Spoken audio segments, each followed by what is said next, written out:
अब मेरा नाम दोस्तों, आप देख रहे हैं यूट्यूब चैनल पे जीएम टीचिंग। आज हम बात करने वाले हैं यूपी पुलिस और Bihar police. UP police Bihar police में जो अर्थशास्त्र प्रश्न आएंगे उन सब के बारे में बात करेंगे।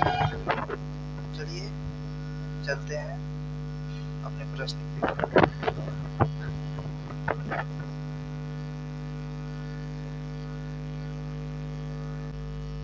यह जितना भी प्रश्न सब बहुत ही वेरी इम्पोर्टेंट है।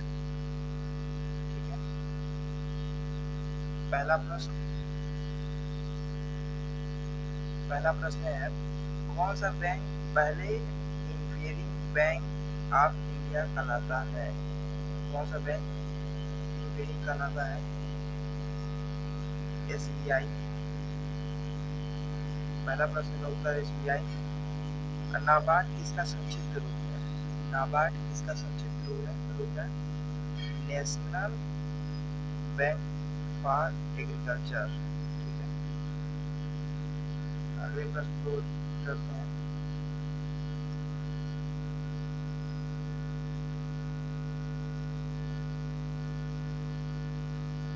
तृतीय पंचवर्षीय योजना आधारित थी। तृतीय पंचवर्षीय योजना आधारित थी।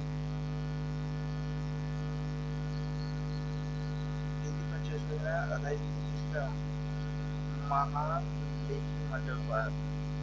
ठीक है, अगला प्रश्न, मुक्त व्यापार का अभिप्राय है। मुक्त व्यापार का अभिप्राय है, मुक्त व्यापार का अभिप्राय है देश का एक दूसरे से माल संचित कराना।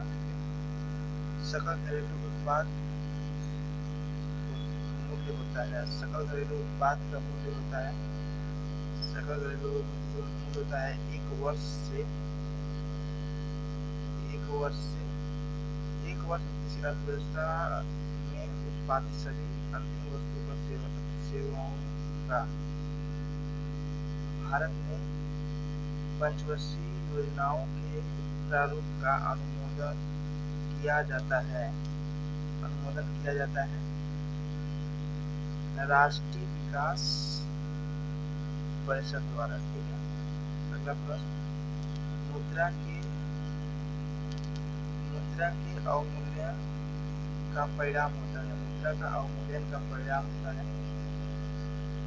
निर्यात में वृद्धि और भुगतान संतुलन में सुधार। ठीक है, अगला प्रश्न, सार्वजनिक क्षेत्र में विनिवेश को कहते हैं। सार्वजनिक क्षेत्र में विनिवेश को कहते हैं, क्या कहते हैं? सार्वजनिक क्षेत्र में विनिवेश को क्या कहते हैं? निजीकरण।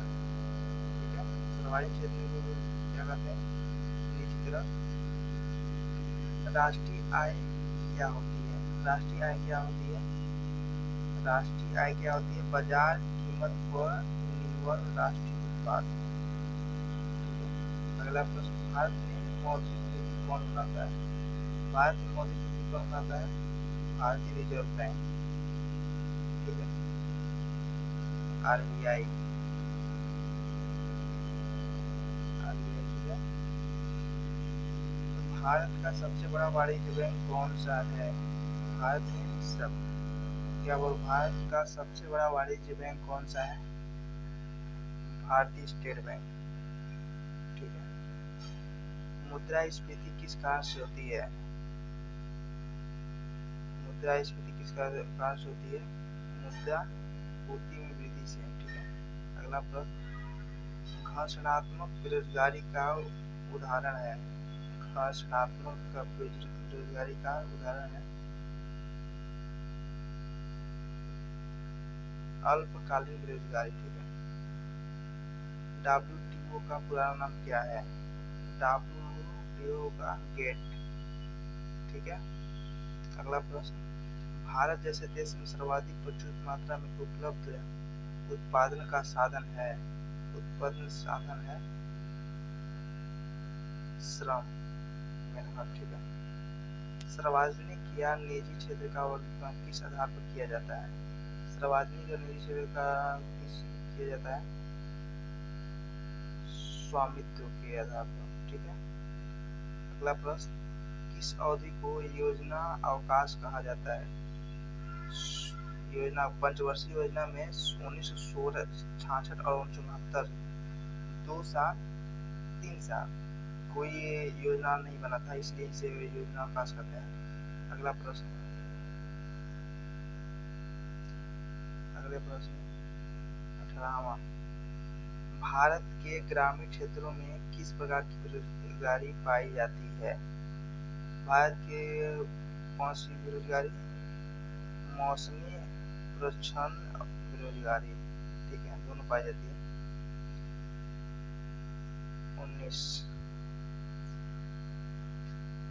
19 का प्रश्न है, किस भारतीय योजना का उद्देश्य था तीव्र, अधिक समावेशी और सर्वव्यापी वृद्धि था? किसका? 12वीं पंचवर्षीय योजना का था, ठीक है। अगला प्रश्न, महात्मा गांधी राष्ट्रीय ग्रामीण रोजगार योजना गारंटी अधिनियम मनरेगा के तहत कितने दिन का रोजगार प्रदान किया जाता है? 100 दिन का, ठीक है।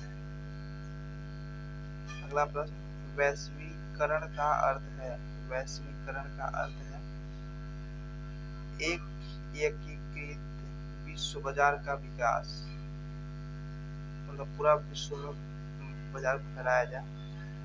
कौन सा मुद्रा प्राथमिक कार्य है? कौन सा मुद्रा का प्राथमिक कार्य है? मूल्य का माप, ठीक है। बेरोजगारी का मुद्रास्फीति की संयुक्त घटना कहलाती है, संयुक्त घटना कहलाती है स्टैगफ्लेशन, स्टैगफ्लेशन, ठीक है। श्वेत क्रांति, इसके उदाहरण या श्वेत क्रांति कहते हैं, ठीक है। नाबार्ड का नाम वित्तीय संस्थान नहीं, नाबार्ड का नाम कृषि की सहायता के लिए नहीं, वित्तीय संस्थान है, ठीक है। ये नहीं, कृषि संस्थान। और उसके पहचान करें जो भारतीय रिजर्व बैंक का कार्य नहीं है। भारतीय रिजर्व बैंक का कार्य क्या नहीं है? जनता से आधारित नहीं है, ठीक है।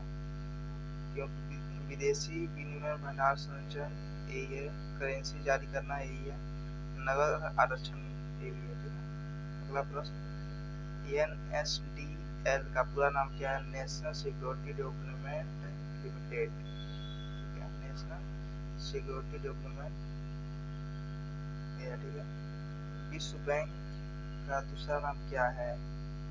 विश्व बैंक का IBRD, ठीक है। सेंसेक्स में वृद्धि का अर्थ क्या होता है? सेंसेक्स में वृद्धि का अर्थ क्या होता है? मुंबई स्टॉक सेक्शन में पंजीकृत कंपनी के समूह में शेयरों को दामों में वृद्धि, ठीक है। अगला प्रश्न, कौन सा प्रत्यक्ष कर का उदाहरण नहीं है? कौन सा प्रत्यक्ष कर का उदाहरण नहीं है? कौन सा प्रत्यक्ष कर का उदाहरण नहीं है? वस्तु और सेवाओं पर कर, ठीक है। चलिए मिलते हैं आप अगली वीडियो में। जय हिंद, जय भारत।